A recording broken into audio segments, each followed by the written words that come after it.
నల్గొండ జిల్లాలో మహిళలకు ఇందిరాశక్తి చీరల పంపిణీలో పాల్గొన్నారు మంత్రి కోమటిరెడ్డి వెంకటరెడ్డి. ఇందిరమ్మ చీరలు ఎంతో నాణ్యతగా ఉన్నాయన్నారు మంత్రి. మహిళల సంక్షేమానికి తమ ప్రభుత్వం కట్టుబడి ఉందన్నారు కోమటిరెడ్డి.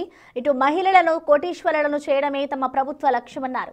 ఇప్పటికే మహిళా సంఘాలకు పెట్రోల్ బంకులతో పాటు సోలార్ ప్లాంట్లు ఏర్పాటు చేశామన్నారు. కేటీఆర్ మత్యస్థిమితం సరిగా లేకుండా మాట్లాడుతున్నారన్నారు. కేటీఆర్ విమర్శలపై మాట్లాడే స్థాయి తనది కాదంటున్న మంత్రి కోమటిరెడ్డి వెంకటరెడ్డితో మా ప్రతినిధి రాజేష్ ఫేస్ టు ఫేస్. మంత్రి కోమటిరెడ్డి వెంకటరెడ్డి ఆధ్వర్యంలో నల్గొండ జిల్లాలో ఇందిరమ్మ చీరల పంపిణీ కొనసాగుతుంది. మహిళా సంఘ సభ్యులందరూ కూడా అప్పచెప్పడం జరిగింది. మహిళలంతా కూడా సంతోషం వ్యక్తం చేస్తున్నారు. ప్రతి కార్యక్రమం కూడా మహిళల చేతనే మీరు ఎక్కువగా ప్రారంభిస్తారు. ఇవాళ చీరల పంపిణీ కార్యక్రమం ఎలా చూస్తారు? నిజంగా నాకు కూడా చాలా సంతోషం అనిపిస్తుంది.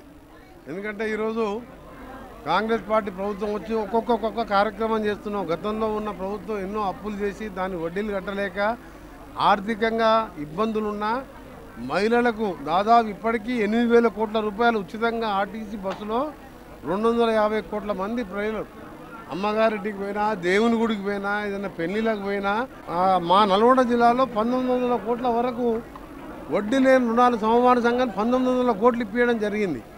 అంటే మామూలు విషయం కాదు ఇది. దాంతోపాటు ఈరోజు ఒక శుభవార్త, ఆడపిల్లకు సారబెట్టిన ఉంటాం కదా, ఆ విధంగా మేమేదో ఉట్టిగా మామూలు చీరలు బస్తాలలో సూరత్లో పోయి 60 రూపాయలు 70 కిలోల లెక్క కొనుక్కొచ్చే కాదు, ఆర్డర్ ఇచ్చి 2 రకాల బ్రాండ్లు క్యాబినెట్లో ముఖ్యమంత్రి గారి ఆధ్వర్యంలో మేము కూర్చొని సెలెక్ట్ చేస్తానికే మాకు 4 రోజులు టైం పట్టింది. ఆర్డర్ ఇచ్చి ఇలా 65 లక్షల చీరలు మాత్రమే డెలివరీ చేసిండ్రు. ఈరోజు జిల్లా కేంద్రాలలో ముఖ్యమంత్రి గారితో సహా మంత్రులందరం కూడా ప్రారంభిస్తున్నాం. ఎమ్మెల్యేలు కూడా ప్రతి కాన్ఫరెన్స్లో మొదలుపెట్టిండ్రు. రేపటికెళ్ళి మా సంఘం మాధవి గారు చెప్పినట్టు మా జిల్లా కలెక్టర్ గారి ఆదేశం మేరకు ప్రతి గ్రామాల్లో రేపు ఎల్లుండి ఒక రోజు లేట్ అయినా ప్రతి ఇంటికి చేరే విధంగా ఇవ్వడం, ఒక మహిళా సంఘం సభ్యులకే కాదు అందరికీ వచ్చే విధంగా ఏర్పాట్లు చేస్తున్నాం.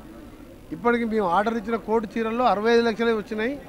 35 లక్షలు వచ్చిన తర్వాత అర్బన్ మున్సిపల్ పరిధిలో ఉండే సంఘాలకు కూడా ఇవ్వడం జరుగుతుంది.